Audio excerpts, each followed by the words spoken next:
Perang dagang, Singapura tidak bisa bernegosiasi terhadap Donald Trump hingga rugi triliunan.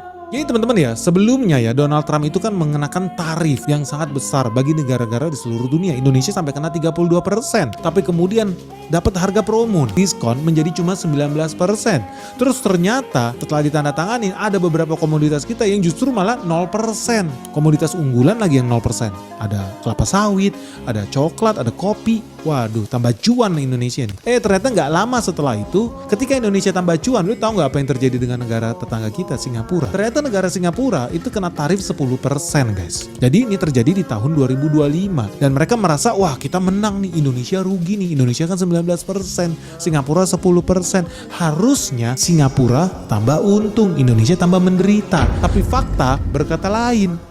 Indonesia malah cuan, bertambah ekspornya sesuai dengan perhitungan BNIX tahun lalu. Indonesia sangat-sangat diuntungkan dengan perang dagang ini. Kita cuan di atas 600. Karena ternyata Singapura itu ruginya bisa sampai ratusan triliun guys. Ini udah gue bilang dari jauh-jauh hari, tapi banyak pejabat mereka nggak percaya. Gue berkali-kali ditelepon dan gue bilang negara lu dirugikan, lu nggak ngerti cara nego sama Donald Trump. Kenapa? Karena ketika Indonesia cuan 600 triliun, lu tahu apa yang terjadi dengan Singapura? Dia rugi ratusan triliun. Nah teman-teman tahu nggak? Begitu konyolnya, begitu bodohnya pejabat-pejabat di Singapura. Ketika Indonesia dapat tarif 0%, gue bilang Indonesia sangat-sangat diuntungkan. Tapi ternyata nggak lama dari situ, Supreme Court, Mahkamah Agungnya Amerika Serikat, pengadilan yang membatalkan tarif 0%-nya Donald Trump. Nah dari sini udah tau lah, ada kue yang gak kebagian lah. Gila, ternyata banyak raja-raja kecil juga di Amerika Serikat. But the big question is, apakah Donald Trump menyerah? Ternyata tidak. Donald Trump langsung melakukan serangan balik. Dia memberlakukan global tarif 10% ke semua negara di kolong langit ini. Mau lu kutub utara, kutub selatan, Kazakhstan, Nigeria, Burkina Faso, termasuk Singapura.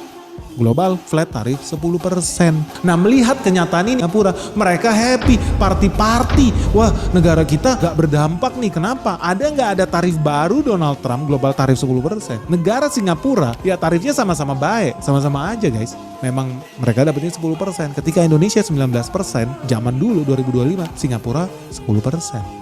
Tapi ternyata Singapura tertawa terlalu cepat guys. Kenapa menurut gua konyol dan bodoh? Memang banyak orang bodoh, pejabat menteri-menteri di Singapura. Karena ternyata dalam hitungan jam Donald Trump bikin keputusan baru, global tarif baru, nilainya berapa? 15%. Naik 50% lebih tinggi dibanding sebelumnya yang cuman 10%. Tahu ya, Singapura tahun 2024 ekspor mereka ke Amerika Serikat itu sampai 44 billion dollar. Dan ketika Donald Trump mengeluarkan tarif 19% buat Indonesia, Singapura, wah media mereka sibuk ngata-ngatain Indonesia. Gua satu-satu yang bilang, enggak, Indonesia diuntungkan, malah negara lu yang rugi bego.